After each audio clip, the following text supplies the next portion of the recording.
Okay, so who am I? My name is Kate Isichei. I'm an internal communications consultant. I have 20 years global communications experience, working with many multinational organizations. In terms of my brand, those are my brand, my key brand tenets are resolute, tenacious, and collegial. So those are the brand values that I live by. My personal values are kindness, respect, and authenticity. I tend to do business with those in mind, so I execute my initiatives and my strategies with those values in mind. So what can we do for you? Internal communication strategy is my primary service offering, looking also at leadership visibility and coaching, increasing collaboration, sharing and managing knowledge, and auditing of IC channels, for example, corporate intranets. I'll hand over to Karen Robinson to introduce herself. Hi everyone, I'm Karen. I'm really happy to be here. Thank you for inviting me to join you, Kate. Last year I founded my business, Karen Heights, after over 10 years in senior leadership roles where I'd been coaching and developing people in their careers coming up through supervisory and management roles, and founded the business really with the vision that I want to see a better talent pool of senior leaders in the future. And I believe that the way to do that is through making sure that managers, when they're coming up through their career, have the best possible support and advice. If we click on to the next slide, I'll tell you a bit about what I do. So I work with people to develop their management skills in a way that means that they can actually lead complex human beings. We're not straightforward, we're not all the same. And of course, as we know now, we're living in a world that's gone very wonky. I do that through mentoring and coaching, and it's deliberately a blend of the two. So I can work with people one-to-one, and I can work with individuals, or if companies want to bring me in to support their developing talent, I can do that. I'm also going to be setting up my own series of webinars and courses that are coming soon. And I provide a free email subscription for tips, weekly tips. If anybody wants to get in touch, my email address is on the previous slide, and I'm sure you'll be sent the slides after this. So thank you for having me. You're welcome. So I think we'll get started on the main body of the presentation, which is focused on people managers. Now, I love people managers. I think they're a really underused resource, underused audience group of colleagues in an organization. And why do I feel that? Because they are extremely important. So focusing on that initially is how important am I as a people manager? Very important is the answer. Pivotal, a role to interpret the business, to tell stories, to build and connect, and to facilitate. So with those things in mind, when you think about the people manager community, it's so important to find ways to harness that group, to understand their requirements, to look at them specifically as a target audience group, and to understand their needs and support them. The second aspect that I wanted to focus on is the enablement. So as a manager, as a people manager, you're an enabler of people, you're an enabler of teams. You make things happen, you advocate for your team and their projects, you plug information gaps, you seek information gaps and try to fill them. And you inform your teams and ensure they're kept up to date. So enablement is a really important aspect of the people manager role, and one that's often overlooked because it's a silent role and very rarely acknowledged or rewarded or congratulated in any way. It's something that goes on in the background. And if a team is working well and effectively and doing what it needs to do, then that could be down in part, or definitely down in part, to a manager being a good enabler, or their manager being a good enabler. The next aspect is the sense making. This is an interesting term, and you may not all be familiar with it, but sense making is the idea of internalizing and regurgitating information in a way that makes sense for teams. So helping your groups to find meaning, working with your team members to connect messages to their roles. And that's really important because often when you get corporate updates, corporate information, internal and organizational information, it is quite high level and is related to financial performance or business updates in terms of clients, on the work that's been done with clients and how we're providing our service offering in the way that we need to, and whether we're being successful or not. But that's not necessarily always connected to individuals' roles.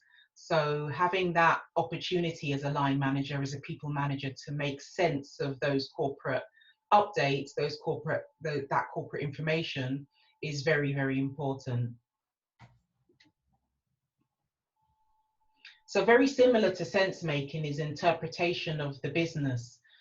So this is slightly different to sense making in that the sense making is more aligning the information that's been communicated from the perspective of the employee, from the perspective of the team, from the perspective of the project or the initiative that's going on, really making sure that that is translated, so to speak. Whereas this is more of an interpretation of the business updates in a meaningful way, so not necessarily aligning with the roles in this respect, but just restating the information so that it's understood, but you still maintaining the core messages, as I say. And this is a tricky balance. It's a fine line to walk because you're modifying the message and you're trying not to change it. You're trying not to modify it in a way that it changes the core meaning, but still modifying it so it lands well with the individual teams and that they have a better understanding of the business updates based on your modification. So it's not an easy thing to do, and I've managed teams myself over many years, and I found that one of the most difficult things to do, so to retain the core message but also make sure that it makes sense for your team, and you're interpreting those business updates in a way that they can understand and relate to.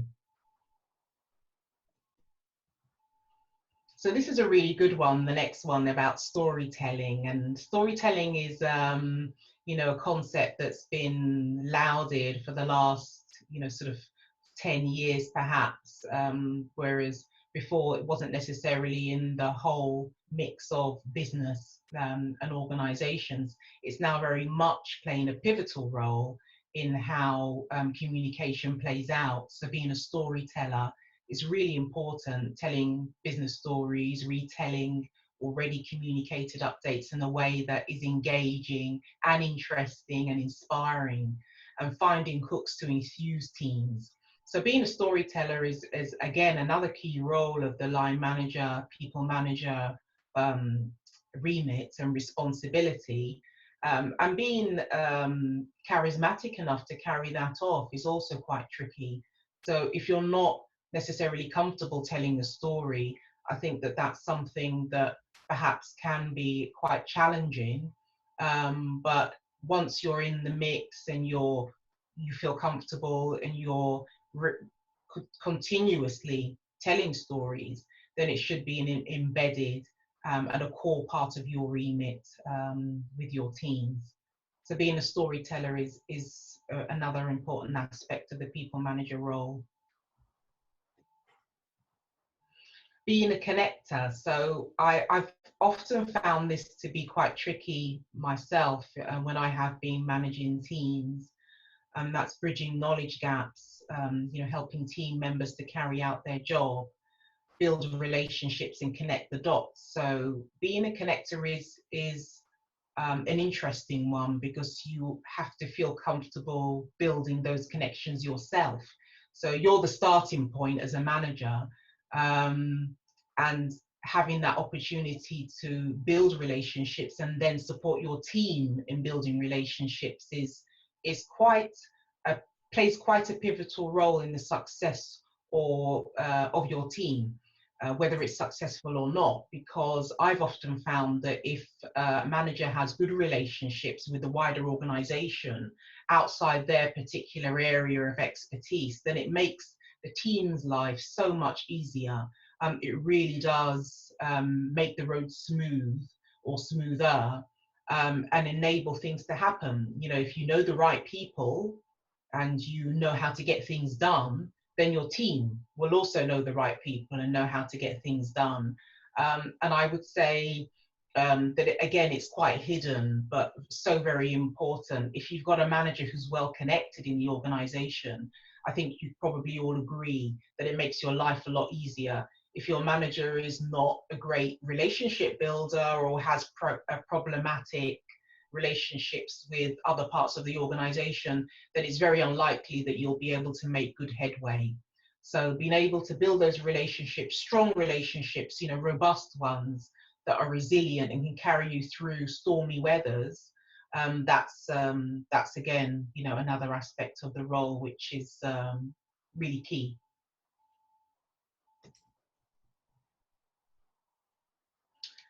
So this part of the presentation is important, around being selfless, and the whole idea of servitude.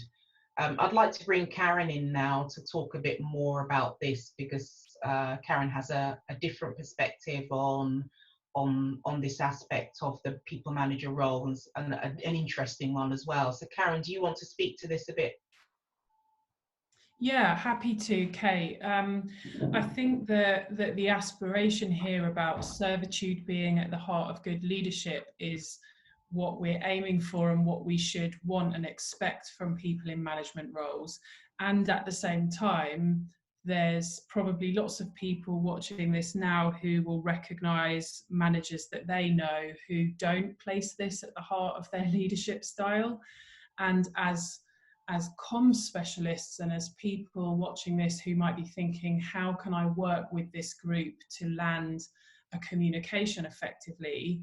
You're going to be dealing with people who do and don't view this as critical to their roles. So as I was just listening to you there, Kate, talking through all of these aspects of management that make a manager an ideal conduit for a message, I was thinking things like the servant leader that you talk about is exactly the kind of person who views themselves as a connector, who gets to know people across the organization because they view it as their duty to ensure that their team has the right information, has the right resources around them. But if they're not thinking in that way and they're not operating in that way, they're likely to be operating in a very siloed way. They're likely to be not really in tune with what the business plan or the current strategy is. And also, to be fair to managers, sometimes they are withheld from having access to that information. And actually, as you were talking, Kate, I was thinking there's a lot of things on this list that any comms professionals dialing in now can also play this role to help managers. So it may be that the comms team is the connecting point themselves and they help the manager form that bridge into the business strategy or other departments within the organization. That the comms team not only asks managers and their teams to tell stories, but takes and listens to their story and communicates it back out to the rest of the company. So I think there's lots of ways, for example, that servant leadership is something that can really benefit you if you have managers who are operating in that way. But can stand in your way if they're doing the opposite of that, which is if they're controlling a kingdom and controlling an aspect of the business and perhaps not giving you the access or the information that you need. And I think the way to cut through that is by relationship and involving those managers as much as you possibly can, or representative managers, a representative group of managers, so that as far as possible they have the opportunity to be heard and to shape how a communications plan is is managed and is rolled out.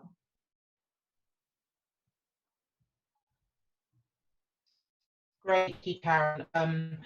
Yeah, I agree wholeheartedly with those sentiments that if you've got a manager who take that servitude of the role very seriously, and spends time on thinking of themselves, then it can make the team's lives so much easier, and it will show through. So as Karen said, if you're a selfless manager and you put yourself after your team, you put your team first, then that all the aspects that have been gone through before will be much easier to achieve than if your manager isn't selfless. So being a selfless manager, putting servitude at the heart of your leadership, putting the team before yourself are all key.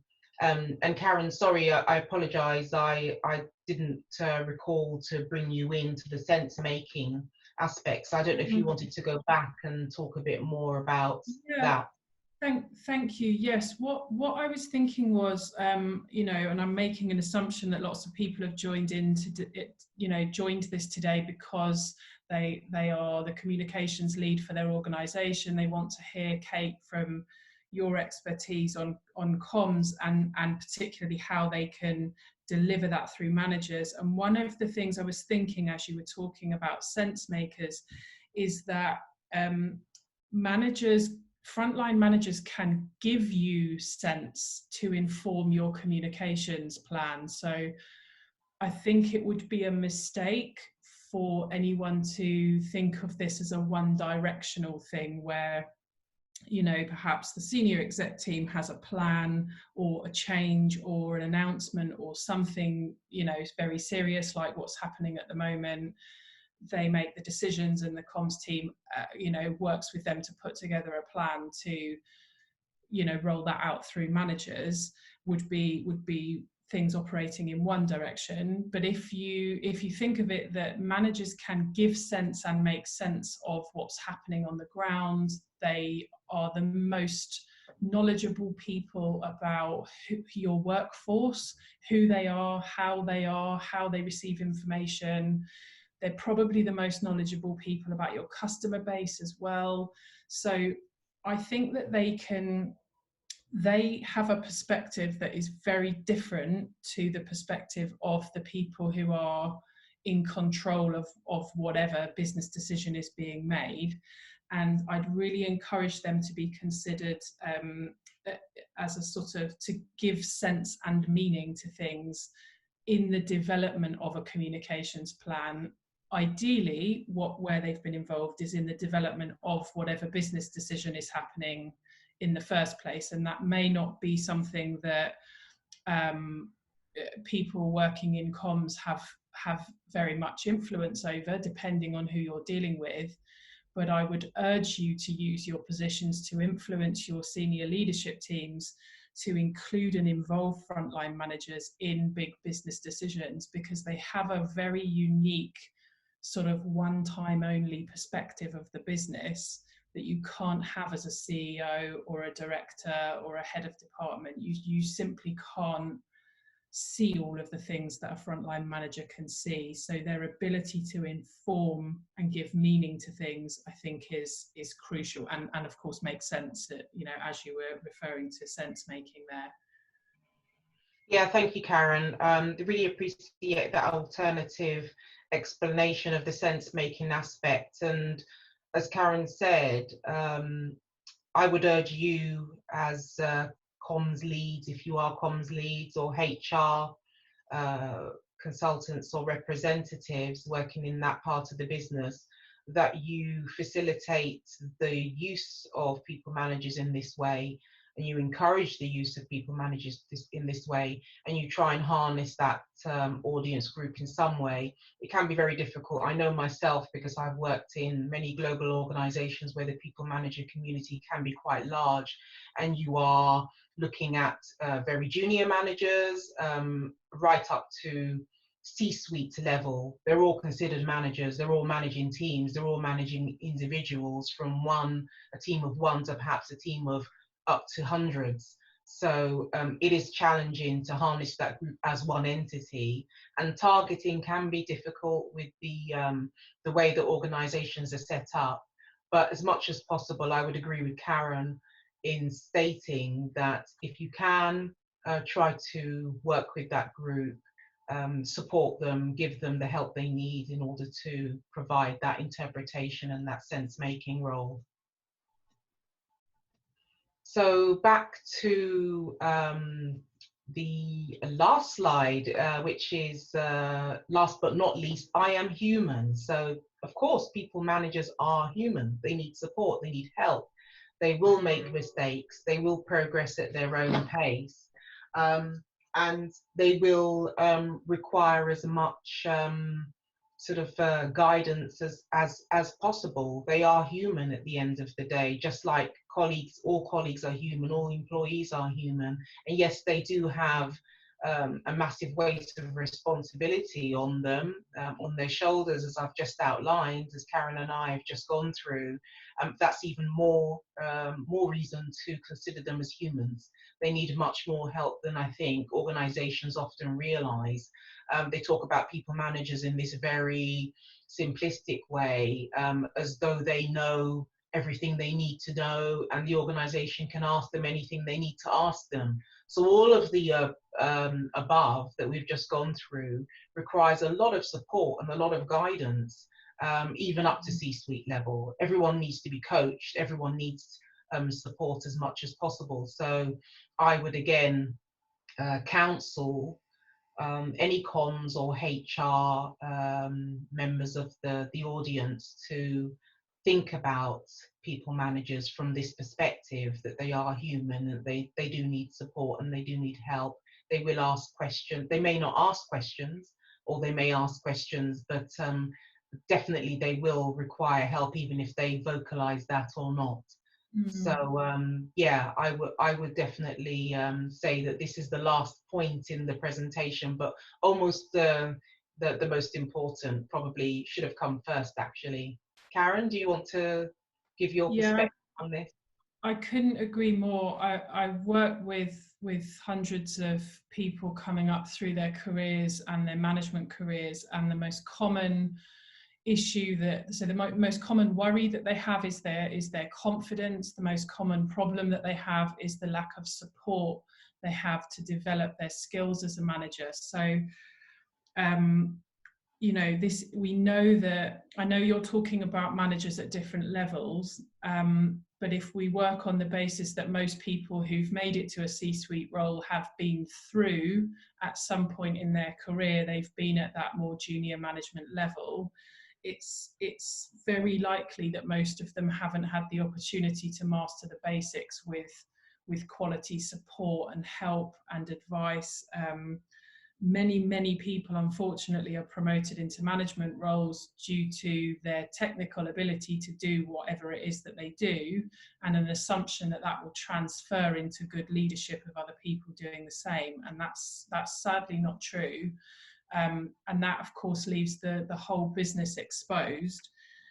So I would say that their humanity is in some cases your biggest risk as an HR professional or as a comms professional, but it can also be your biggest opportunity, because by the same token, they are a layer within your workforce who are so badly in need of help and support.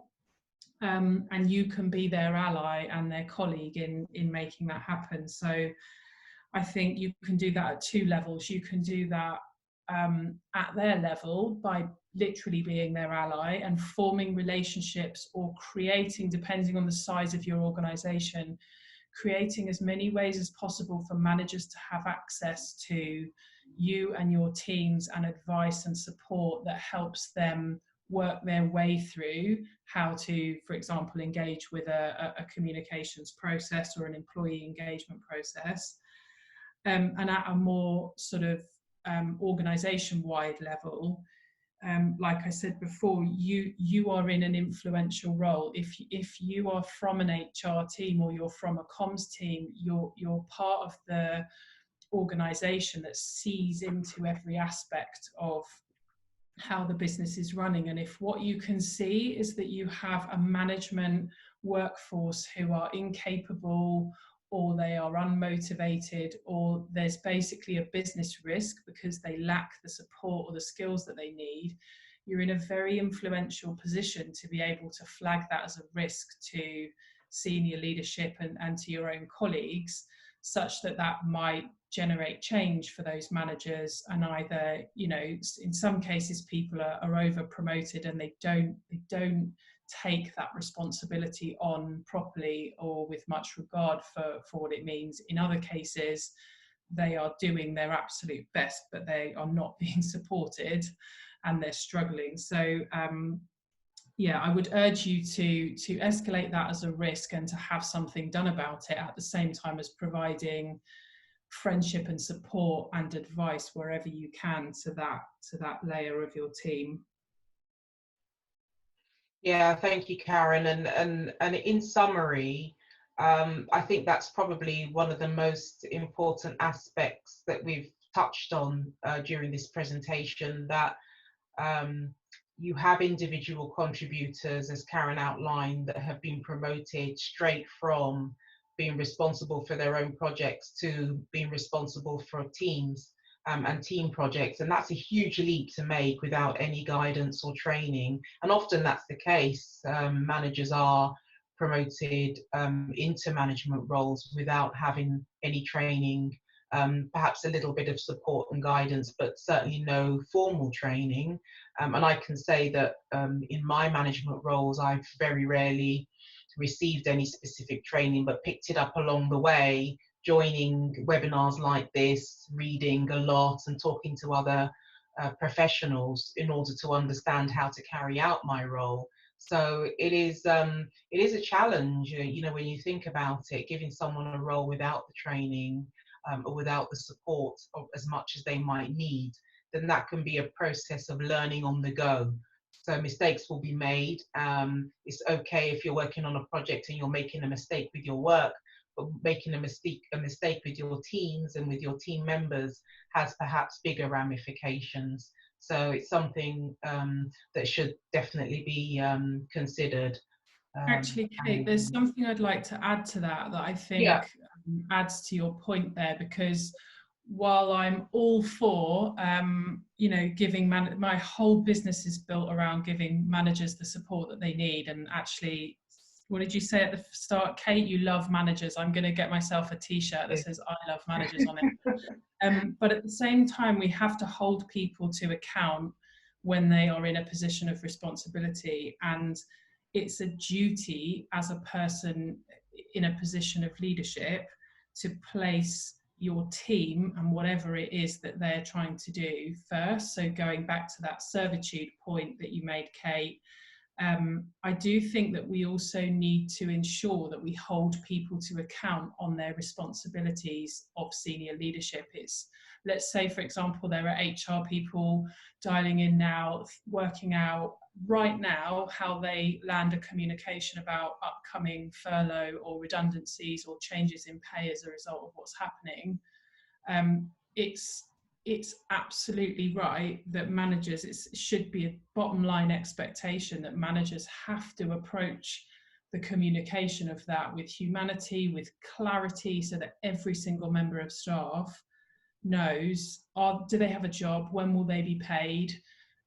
What does this mean for them in terms of their rights and their income and their livelihood?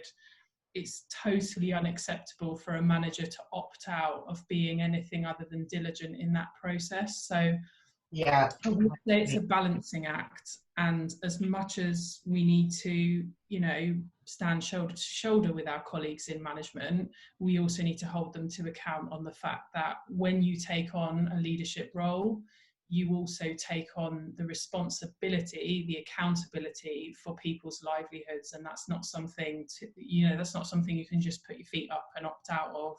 No, really good point. And that's so true. I mean, if you take on that responsibility and you accept the role, then there has to be some level of accountability. So yeah, I agree with you. And there are many aspects to this that we haven't touched upon. that need to be considered as well. So, for example, how we onboard new people to the management positions if you're recruiting from outside the organisation, or how you approach the whole idea of training and development if you're promoting internally. There are lots of different aspects that we just haven't touched on here. I mean, the purpose of this presentation is really just to look at the people manager community, because I feel they're often so often overlooked from any sort of a different angle, where you're saying, if I'm a line manager, I'm a people manager, I'm a manager of people, these are the things I need to consider. But of course, yeah, there are different mechanisms within the organization that can support it to make it happen. So yeah, I mean, that's the end of our presentation. This is the last slide. I hope you found it useful, and we'd now like to open the floor to questions. So I think we need to look in the Q&A box.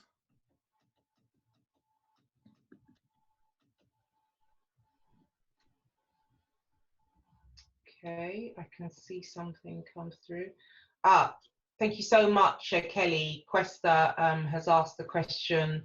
I wonder if you have any best practices for people managers when we are leading a team of volunteers who are committed to spend some hours as part of the association, but sometimes don't take it in a professional way as a paid role. That's an interesting one, isn't it? It is. I'm happy to kick off with that one, Kate. Of course, please do. Kelly, it's a great question, and I've spent most of my last 15 years in the charity sector in various different roles. In terms of how, so let me just get to the heart of your question. The best practices for people managers leading teams of volunteers, and they sometimes don't take it in a professional way as a paid role. So there's a lot of science around volunteer management in the same way as there's a lot of science and legality around people management in paid roles. So my first bit of advice is you need to think of it legally and technically in exactly the same way as you would think of staff. You need to find out what the particular regulations are around volunteers, because you can get yourself into difficulty if volunteers are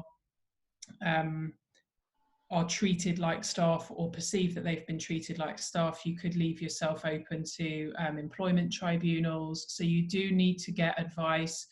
I would encourage you to go to NCVO, and there's numerous. The Charity Commission will also have lots of advice for you around what your legal responsibilities are.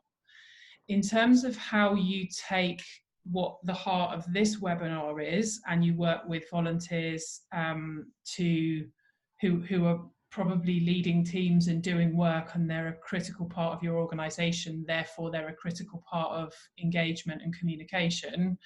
I don't think anything that we've said doesn't apply to volunteers, because you know, a volunteer can be someone, whether they're making tea for people or they're performing surgery on someone, regardless of what they are offering. They are sense makers, they are storytellers, they're enablers. That some of them will be in just as influential and important roles as the managers that we've been talking about. What I wonder in how you phrased the question is whether what you're saying is sometimes they don't behave in a professional way. I wonder whether that's partly what you're referring to. And volunteer professionalism, again, is a whole issue in its own right. My view on it is that irrespective of whether somebody is paid or unpaid, yeah, okay, thank you for the clarification. I've seen it there, Kelly. Whether someone is paid or unpaid, they enter into an agreement with you to do something in exchange for how whatever you provide them as an organization. So in the case of volunteering, they're not paid, but they are provided with certain opportunities to learn, to practice new skills. Maybe they get, a summer party every year or something, and they get to feel good about whatever it is they're volunteering to do. It's still an agreement, and my view is that you still hold them to account on the delivery against that agreement. So I would say you focus on performance management and engagement really, really heavily. So if I'm expected to volunteer and the code of conduct that for the organisation that I'm volunteering in says I'm supposed to not say certain things or not do certain things, then you hold your volunteers to account just as stringently as you would your staff on that. You can have very similar expectations, but what you do need is legal advice around how you don't overstep that mark into what looks like employment, such that you get into an employment tribunal situation. Because ultimately, as a volunteer, someone can walk away anytime, and if they say, well, I don't want to work in the way I don't want to do this the way you're asking me to do it, I would encourage you to say, that's great, we don't need your volunteering services anymore, or you performance manage them in the way you would performance manage a member of staff. But that I see a lot of people tolerating unprofessional behaviour within volunteerism, which then degrades the brand, it degrades the service that you provide to your customers, and it's really, really not necessary. So get legal advice and focus on what your expectations are of those volunteers, and holding them to those expectations through quality volunteer management. Yeah, I would agree with that, Karen. I think even if you're working in a philanthropic setting and you're providing your services, even as a volunteer, there are certain standards that you need to work towards. And, the organisation, whilst you are volunteering your time and you're not receiving payment, financial payment, you are getting other benefits. You're learning, you're receiving some training, you're getting experience. So it's a two-way relationship, and there has to be some level of respect there. So if they are really taking advantage of the fact that they are volunteering and they feel that they can behave in a way which isn't professional, I would agree with Karen in saying that you should follow your disciplinary process, and treat them in the same way as you would if they were being paid, to manage expectations, because it shouldn't be bad behavior shouldn't be tolerated just because they're volunteering. You expect the same good standards of everyone, regardless of whether they're volunteering or not. So I would definitely agree with Karen in saying that it should be treated in a similar way to the way it would if it was a payroll. Yeah. Danielle has asked, Danielle James, any tips on how to manage people successfully and on keeping up morale when you yourself don't feel motivated? I really love that question. Thank you so much, Danielle. In terms of the first aspect, managing people successfully and keeping morale going, I think that's a tricky one anyway, regardless of how you're feeling. It's difficult to manage a team and to keep them motivated and to keep them feeling positive about their role. But I think if you see that as something that you need to do every day, you consider it as the first thing that the way you show up. That's what I've always done as a people manager. I've always thought to myself, now how am I feeling today? Okay, I feel bad. It doesn't matter. My team need me. They need me to feel and sound as though I'm, at least, even if I'm feeling bad, to sound as though I'm feeling okay. Yes, of course, you could be authentic and talk about perhaps not feeling great, but also maintain some level of enthusiasm, be positive about the experiences that you're having, the challenges that you're having. Take a spin on it where you're saying, yes, it's tough. The environment is difficult. For example, where we are now is extremely challenging with the coronavirus crisis and keeping employees motivated when they're being furloughed, etc. But I think that the first thing that I always do is consider how I show up. How do I look? How do I sound? How am I positioning myself? How am I acting? What's my behavior giving off? What kind of impression am I putting across? I check that. I do it deliberately, as a starting point for the day. And I think if you do that, then you ensure that you show up in the right way. If you are not considering that and you're just going around disregarding the way you're feeling, disregarding the way you're showing up, disregarding your behavior and your body language, then that's where you can trip up. If you say first thing, I'm not feeling great, but I'm going to show up as positive, authentically positive. So I might say to my team, well, I'm also appreciative of the challenging experience we're having right now, but we can do this, we can do that, we can do this, and be very focused on what you can control as opposed to what you can't control. It's very easy to just moan and complain about things that are outside of your control, but that's not going to help the team. I think the best thing to do is get them to look at, right, what are they doing? What can you control? How can you make this situation better?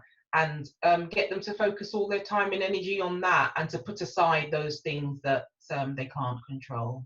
Karen, you want to lend something? Yeah, I think those are all great points. What I would add, Danielle, and for anyone else listening who's feeling like this, is that I think management roles are very visible. You're under scrutiny constantly, and your team in particular are always watching you, even when you don't think that they are. And they're what they're watching for is a sign of, are things okay? Your every move can be interpreted as a sign of what's to come, or what might be about to be announced today or tomorrow. And that visibility can be really wearing. And I think that my advice to you and to anyone, if you can, is to try and control a bit of your time in your diary, so that you have time and space carved out where you're not under the microscope, if you can. This is going to depend on what your role is. Because if you manage something like a call center or a care home, or you're working in an environment where you have to be physically present, that's really hard. But if you can find times where you're not visibly on show, it gives you a bit of a break where you can just be miserable and peed off, and not put your makeup on, and not put your best clothes on, and sit there and feel crap, not in a way that's going to affect somebody else. And the reason why you do that is, of course, not just because, yes, you're only human and you need to look after yourself, but the primary reason why you do that goes back to that duty of care and that accountability. And what Kate, I love the phrase "show up." If you can't show up in a way that cares for your team and reassures them and looks after their needs, then you can't show. Then you're not really showing up, and you're actually causing possibly some damage to people's confidence. So it's not just about looking after yourself. I think it's your duty to create that space. The most helpful phrase anyone ever gave me for this was, think like an athlete and prepare to perform. So if you need to sleep 8 hours a night to feel okay, if you know you've got a big meeting coming up, and you know that what will help you perform better is going for a run, or doing some yoga, or chatting to your mates, or whatever that is that's going to help you, it's your duty to show up as your best self in that difficult conversation. So you go for it. So you do that thing that's going to prepare you to perform your best that day, which is exactly what an athlete does before they have their big race day. So also, I would say, I like Kate's point about authenticity. It's harmful to suggest to your team that you're always fine, because you're not. And I think that having a bit of realism helps, and letting people know, I'm finding this really hard too. I wonder how you're all feeling. Or sometimes I have found it helpful to signpost to people and to say to people, I'm having an especially difficult week. You might notice that I'm slower to respond to you. You might notice, I've even said to my team before, I'm not likely to absorb information very well this week. That means I might forget something that you're expecting me to remember. I'd really appreciate it if you notice that I've forgotten something, if you remind me. And just by telling people that, they've got a heads up, and then they don't feel let down by me if I do forget something.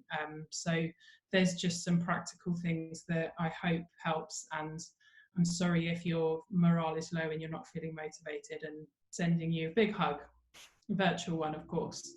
Yeah, I love those points, Karen. I think they were really well stated and very clear, and easy to follow, because it is very difficult. So listening to Karen talking, then I kind of think, gosh, what look at the contradictions that we're putting forward, and it is one big contradiction being a manager. It's a tough gig. It's not an easy thing to step into, and often people do not consider how difficult it is. And I remember speaking to a vice president once, a very senior person, manager, still a manager, but very senior in the organization. He said to me, being a manager is really lonely. Being a leader is a really lonely business. It's so lonely, and that has to be considered. There are elements of yourself that you have to hide. As Karen said, you can't be perhaps as open as you would normally be if you weren't a manager. You do need that time to be authentic, yes, but you need to hide yourself away also if you really are feeling quite miserable. It's not a great idea to push that misery onto your team. So both a weight of responsibility and also loneliness, the loneliness aspect, are two key things that need to be considered as a commitment going forward if you take on a management role. Okay, thanks everyone. Yeah, thank you everyone. Thanks for participating. Take care. Bye.